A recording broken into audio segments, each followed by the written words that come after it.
first video post haircut. Today is just going to be a talk. I know you guys probably get a little bit bored of those. The topic that I'm going to keep it around is following your dreams or chasing your passions. Whichever one. Pretty broad topic, actually. But I've been thinking about it a lot, so I need to get this out. I'm also going to be saving marigold seeds. I took these heads off the other day in the middle of a storm. So they're not the best to take them off in a storm. Should have let them dry out. Didn't do that. So we're going to see how well these germinate next year. Because I am working on something that needs its own video to explain. So that'll probably be going up Friday, but this is going up Thursday. Wednesday. This is going up Wednesday. The other video will go up Friday. I'm at least doing 2 videos a week. If I can get out 3, even better.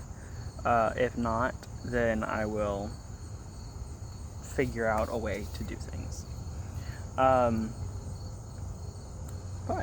yeah. We're going to be saving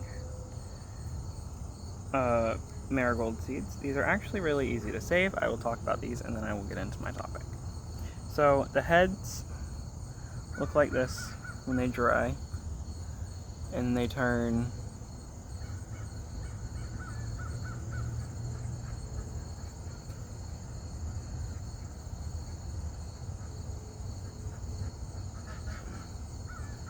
it won't focus, but they turn this color. Focus. They turn the brown color and they're no longer green. I do have a few that are still green, like this. These had actually recently just died. Don't know if the seeds are going to be any good, but we'll see. But they should turn this dried looking color. It's more of a beige, really, but they should turn this color, and then you know that they're ready to be harvested. And again, always let your seed heads dry out. Which I did not do this time, but I have done it before in the past and it seemed to work out just fine.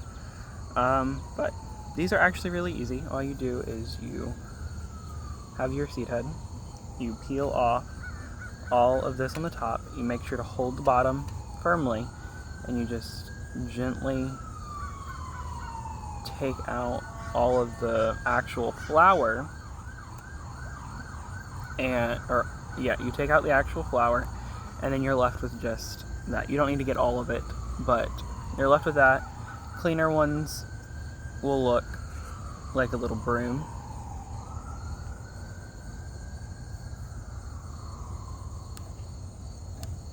Cleaner ones will look like a little broom, and yeah, it didn't focus, but yeah. And all you do is you grab onto the end, and you pull them out, revealing all the seeds inside. Marigolds are actually really cool. They do take a while to fully germinate and to do all of the things that they're supposed to do, but it is really fun nevertheless. So I'm just going to plop clean ones, or these, into my jar, and they're good. Okay, I need to repeat that later for the garden video. But yeah, today I would like to talk about the chasing your dreams, chasing your passions, things like that. It's been on my mind for a few weeks now, and I haven't had the words, which is shocking to say from me, but I have not had the words to fully express what I wanted to say. I didn't have a clear outline, I'll say that. What I wanted to say with this topic, because it's a sensitive topic, but to me it's more than just go out and find what you're passionate about and pursue it, because it's not what really happened with me. I had to rediscover myself before I was even given the opportunity to accomplish that. So this was, okay, so it's 2023 now, for anybody who's keeping track. But 2020, when all of that stuff happened, everybody knows, everybody who's here knows what all happened with that. And I went off to stay at a friend's house for a while. It wasn't supposed to be as long as what it was, but it actually was really good. Enjoyed it, learned tons of things. But what... The pauses, I'm sorry, y'all. But what I learned most, they had chickens, they had a garden, and I was there during that time because all of this stuff happened in March. And I was there end of March, April, May, and then June, end of June I came back. But I was watching all of that, taking care of their birds, things like that. And then I was like, hey, we should get chickens. And talked to my mom about it, and she was like, no. And then she was like, we'll see. And then continued to say whatever. So then we were just like, we need to know an answer, because it was putting me there longer, which in hindsight was actually more of a good thing. But it was putting me there longer, and it was really actually really good. But I learned all of the gardening stuff there. I learned all the chicken keeping stuff when I was there. So without that crucial moment, I probably wouldn't have done this. But to get the full story of why this is actually better than my original plans of doing what I wanted to do when I was younger, which it still is what I wanted to do, but a little bit different. And I'll explain that to everybody. So I'd always wanted to work with animals. I thought that had to be a zookeeper or something like that. Never in a million years did I think that I would want to own a farm. But that makes sense because it's animals, and I didn't piece that together back then. But now I do. So farm is like top priority, and also growing food's amazing. Sorry. My food journey actually started when I was younger. My grandpa always grew a garden. We used to live with him. And when the tomatoes were in, he would wake up in the morning and he'd look outside and he'd be like, and see all the tomatoes, and he'd be like, when I get home, I'm gonna have me a tomato sandwich. And I was like, well, that sounds really good. And right when he pulled off out of the driveway, I made sure he wasn't coming back. I would go out there, I would grab every single tomato that I could find that was ripe, and I would eat them. And I was like maybe not that young, but I was certainly young. And he would get home and he'd be like, oh, the deer have eaten my tomatoes. And it wasn't a deer, it was me. Whether he knew that, like, right at that moment or not that it was me, I'm not really sure. But I would eat all the tomatoes. So my love for gardening happened then. And then I was cultivating it for a long time. And sorry, it is early in the morning. I just feel like there's something stuck in my throat. I haven't had any water yet, forgot to. But my love for gardening started there. Now, the other thing that I always wanted to do, and again with the gardening, farming just makes sense. You have animals, you have a farm, you do what you're supposed to do. Now, with the other part of what I wanted to do, I always wanted to be a teacher. Now,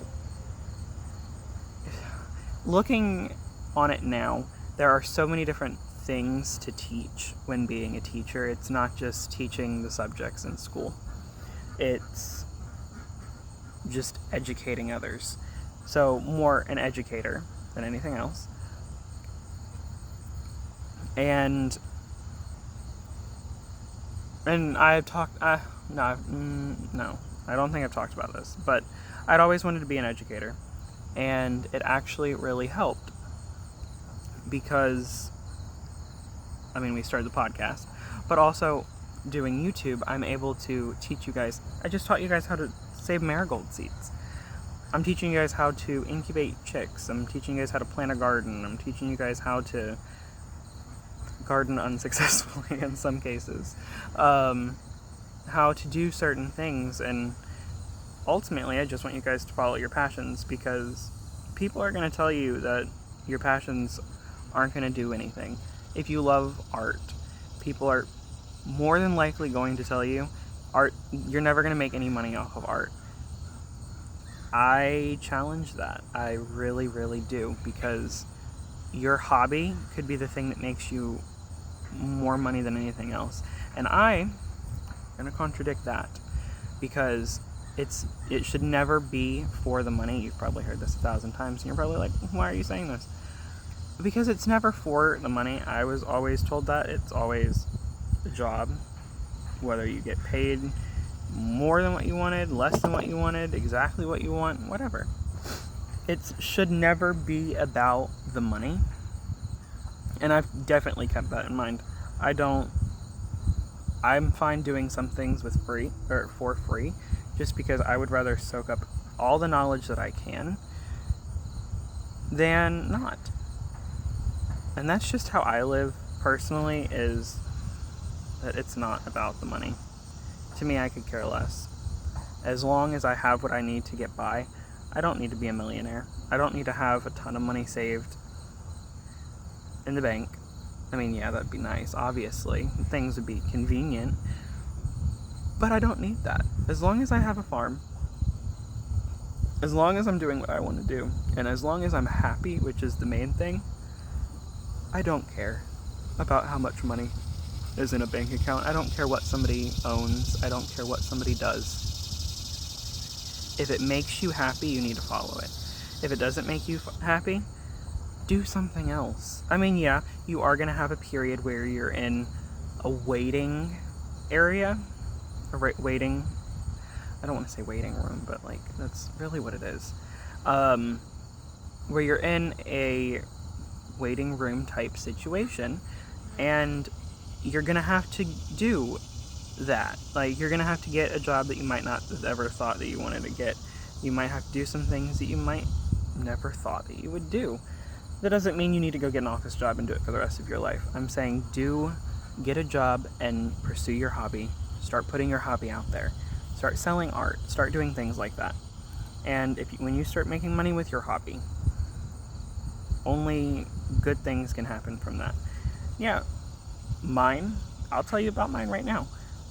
Keeping chickens is an expensive hobby, especially when you get to the point where I am, where you have so many more birds. You have the ducks, and you have things like that. I am not completely offshooting that. I'm not gonna break even just on them, because it's not that simple. Never by selling eggs. So then I got the ducks. And the ducks, well, I'm hatching chicks out. Next year I'm planning on doing more with that, and I'm going to be selling the Welsh babies, maybe hatching eggs, things like that.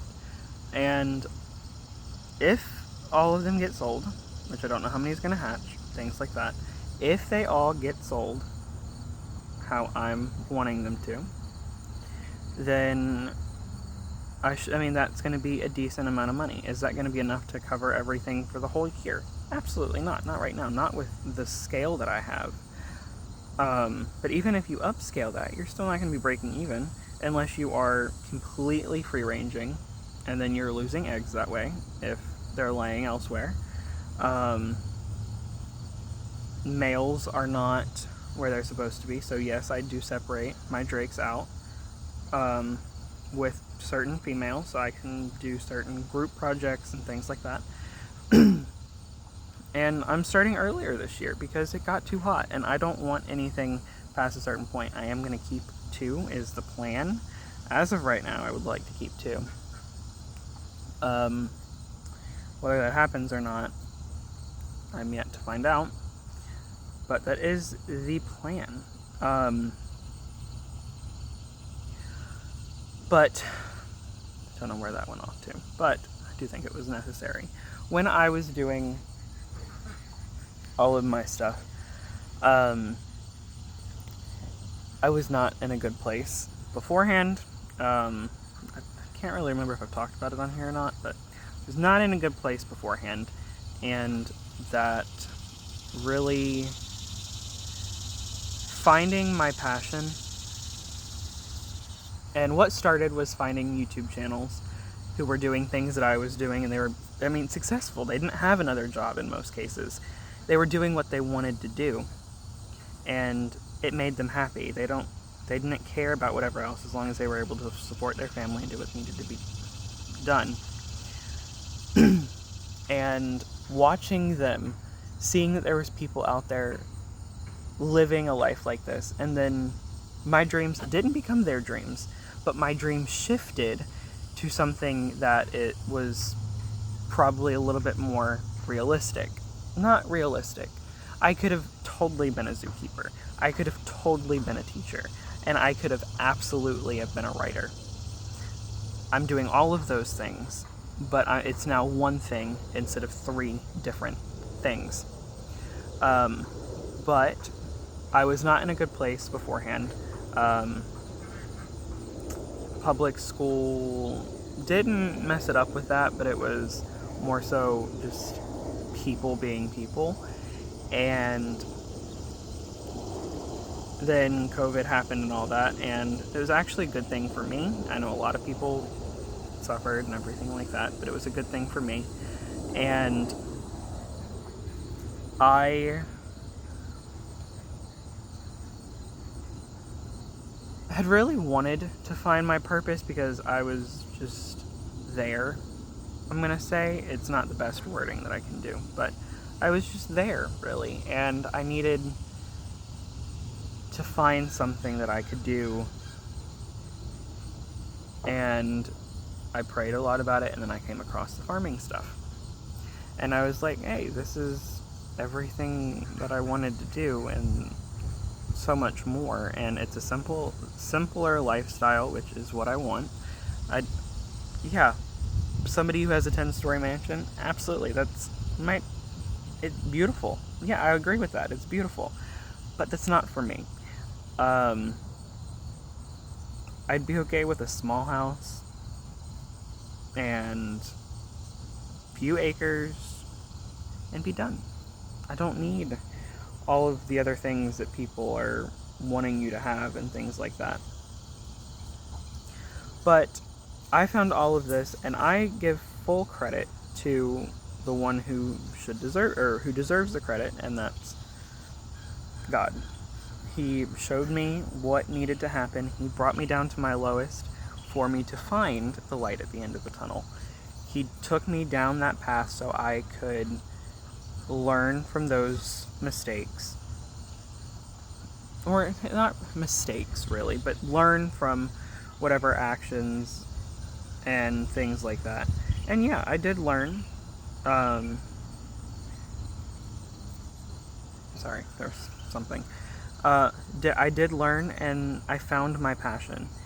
He showed me that there is so much more than what I had originally thought for my life, which I knew there was always going to be big things for me.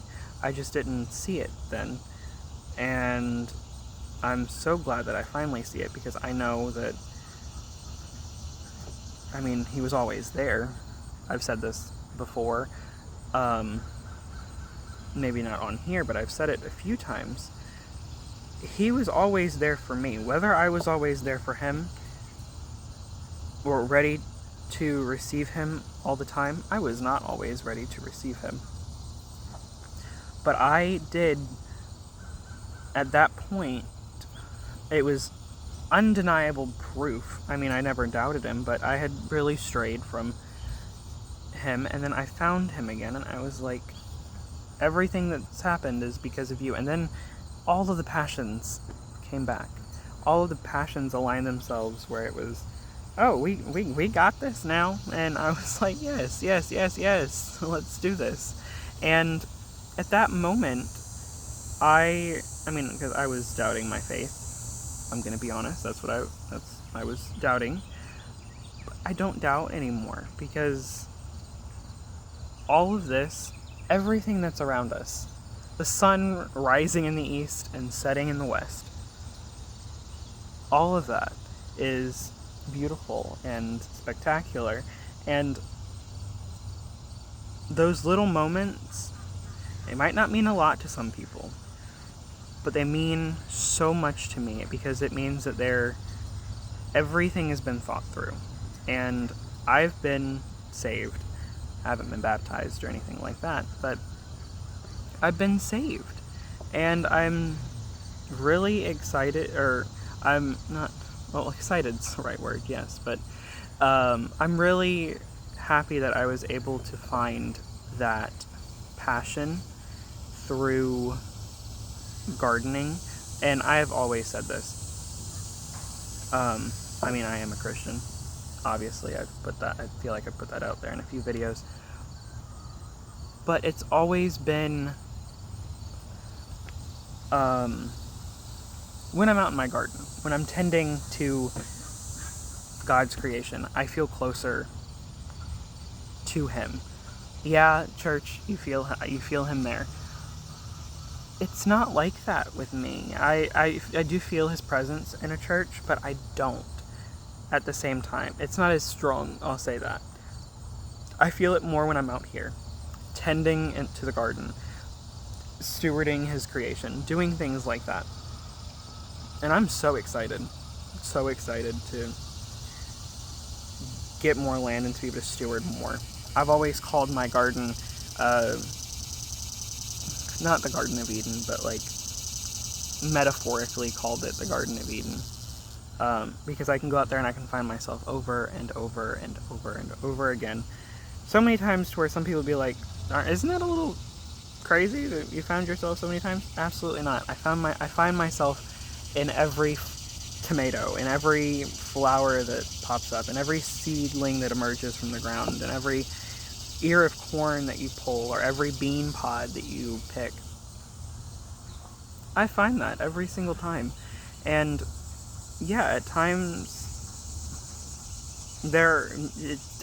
like, I'm gonna use winter as an example because it's mainly what it is for me. The seasonal depression, for sure, because it's gone. Everything. I have my birds for that now, so seasonal depression is not as bad. But I also don't look at it that way. The winter is the downtime for everybody. And everybody goes into that, homesteaders, everything goes into kind of a slow time in the winter, except for like big corporations for the holidays, things like that. But like people who are doing things how I'm doing things, it's their downtime. Like farmers, homesteaders, you're not hatching out chicks in the middle of winter. You aren't ordering birds in the middle of winter. You aren't doing a lot of things. And it makes you appreciate that there's a downtime, because you can't just, I mean, yeah, you're still doing things, but you're not doing things to the fullest. Like, you don't have the garden up, you don't have chicks up, or growing up, you have other things happening. And that is special, because, and also just looking around in the middle of winter and seeing that, I mean, God's still here. He didn't just leave because it's winter. He's not up in Maine and he packed up and went down to Florida for the year. No, that didn't happen. Still here. Always been here. He's always going to be here. And that's what I love about just life, is just knowing that he's here, and it doesn't matter what I've done. He's going to be here always. And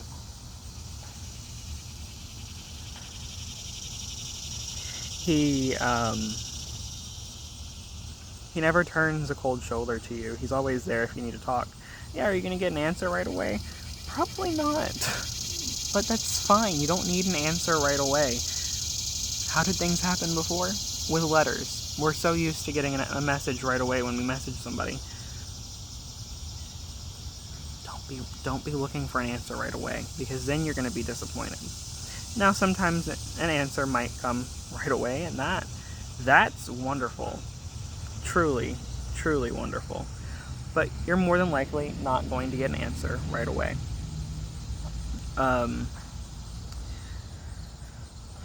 But yeah, all of this is said because it's important to look at where we've come from.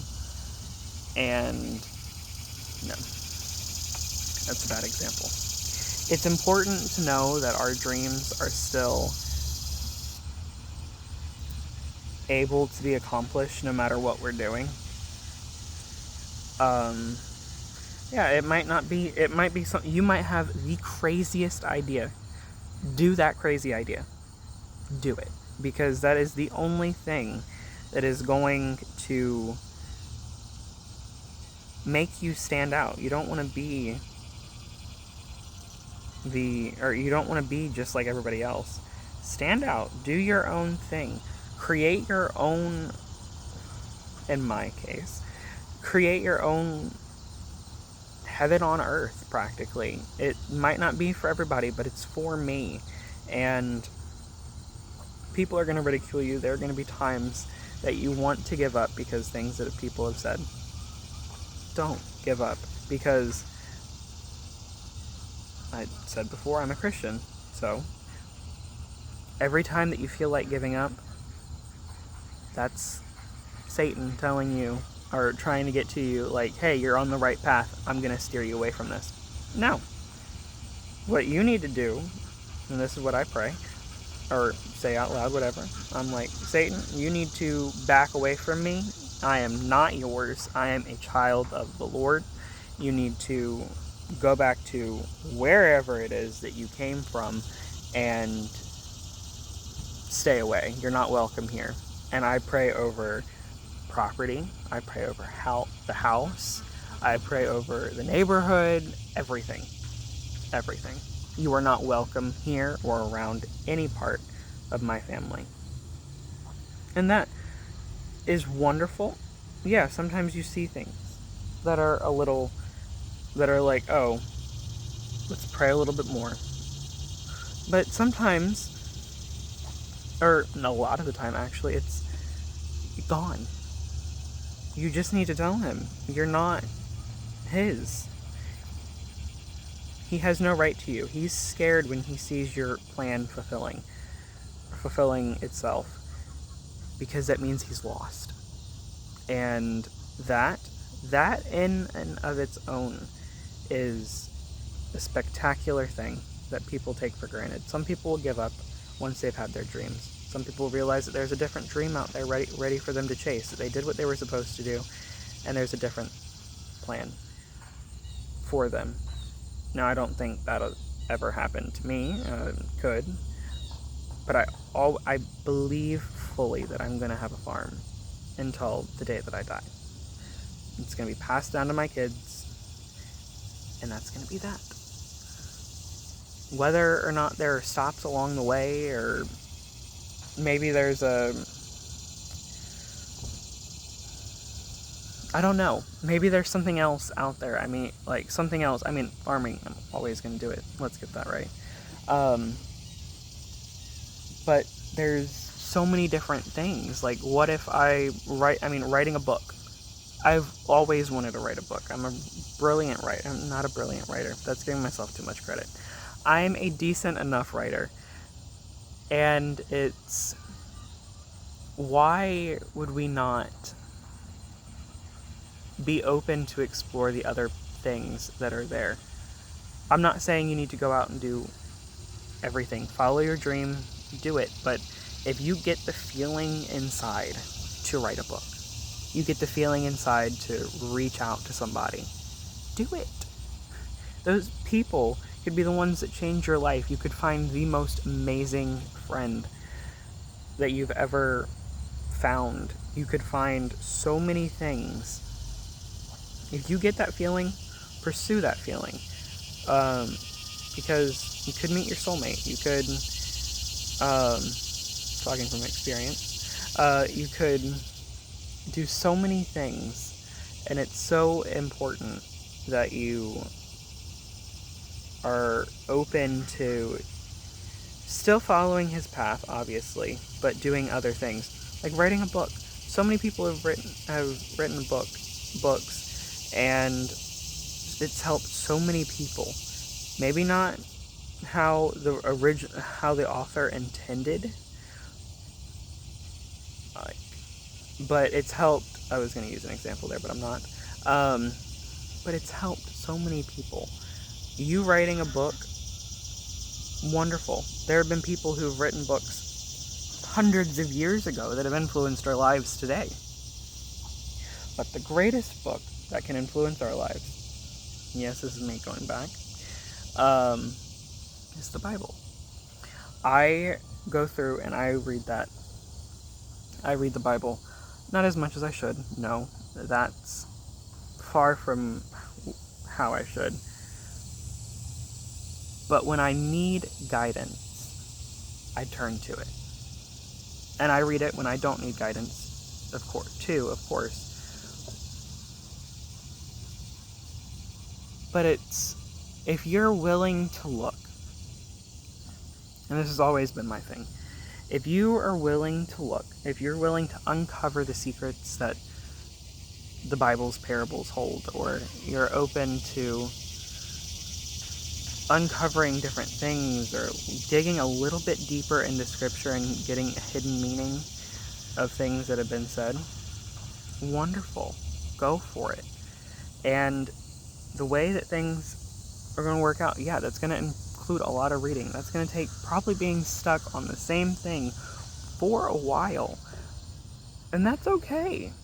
You're never going to completely understand the Bible. And people who say, oh, I know the Bible in and out, they might be able to quote hundreds of scriptures. But how much do you actually know? How much do you completely understand? Yeah, you might be able to recite it. You might know. There's this quote. I don't remember who said it. I really have no clue. But it's... I really don't remember who, but it's, you know the saying, but you don't know the lesson. You can quote a saying thousands of times, but do you know the lesson that it's trying to teach you? Most people never do. Most people never find out what it is. And yeah, you're going to go through hard times. I'm not going to discredit that. You're going to go through hard times. You're going to go through times where you might want to give up, or you might want to end it all. I've been there, and that's okay. I mean, not okay, but it's okay to feel that. A lot of people do. But the best thing that you can do is keep going. Not just for you, but for the people around you. And it's always been important to continue going, especially for me, because, I mean, obviously I'm not going to do that, but, I mean, the thought alone was scary enough for me. But yeah, I'm still here. It's going to be okay. I know people tell you that all the time. Yeah, things get better. It does. It really does. I've prayed about this. I've prayed about it for a long time, actually. I prayed for a long time, too, about certain things, and it always gets better, obviously.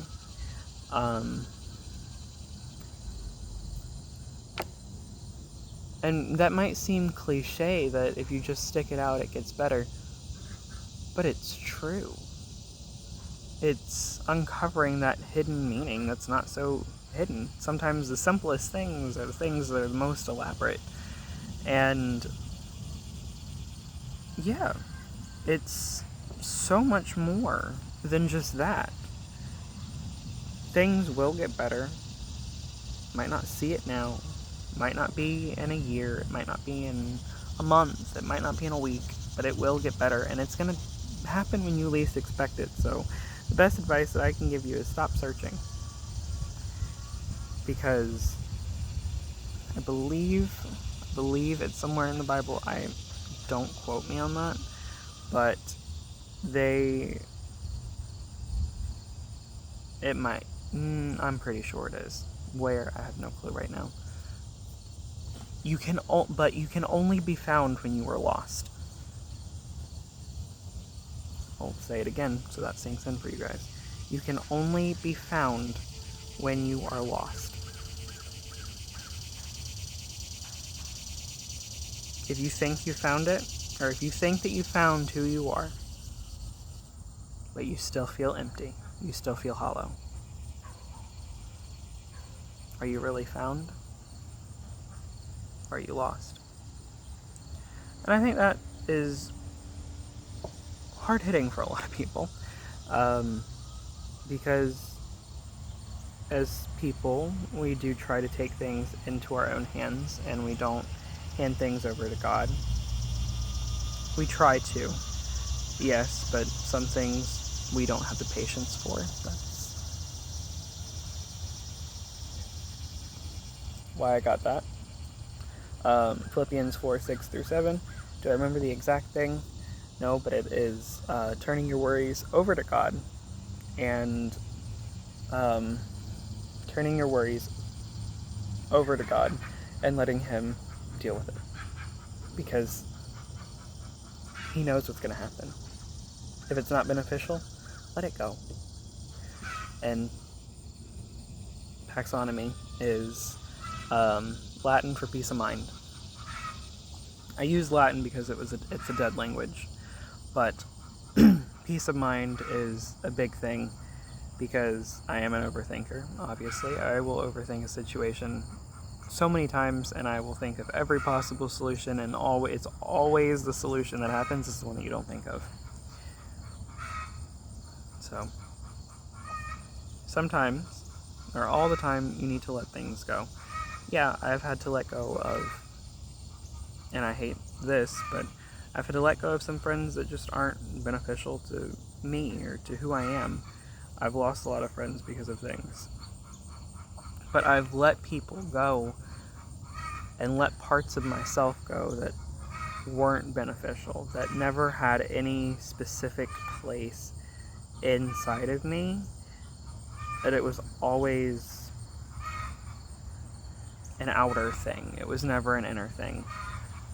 You need to if people are negative all the time, that's harmful for you.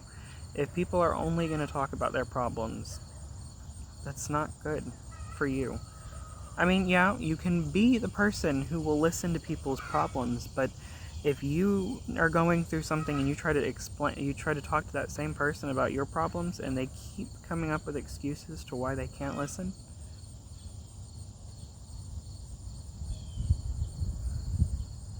you need to evaluate that again. You need to say, hey, this is not what's best for me. You need to find somebody who is going to listen to your problems, but not just listen. You need somebody who is going to help you understand what's going on, if they can. If they can't, then that's fine too. But you need to have somebody there who's going to help you overcome your problems and not just say, oh, well, whatever. Figure that out. That sounds like a you problem. Stuff like that. And I've given people solutions to problems a lot, and people never followed them. And after a certain point, I mean, I've given you all the information that I can give you, and you're still not using it. Yeah, I know it's harder, but figure out something that works for you. But if you're never going to try to help yourself, I can't be there to help you. Because if you don't want to be found, if you never want to be found, or if you never want to be lost, you can never be found. If you want to continue to think that you're right all the time, go for it. Continue to think that you're right all the time, because that's not how that is. And I hate to even say it that way, but that's what it is. If you're so afraid of being lost for a while, you're never going to be found. And yeah, sometimes it means letting some of those walls down. Sometimes that means showing your heart to people that you never expected to. But you need to do it because it's harmful for all of us to keep those things to ourselves. We need to talk to people. You might think you can do it on your own, and a lot of things, yes, you can work through on your own. But as people, we are people who are social. We require, well, not require, but I mean, it is require. You need that connection with other people. You need to be able to talk to somebody. If you can't talk to somebody and get something, I'm not saying that everything has to have something in return, but if you are only talking to somebody because you are trying to help them and they're not trying to help themselves,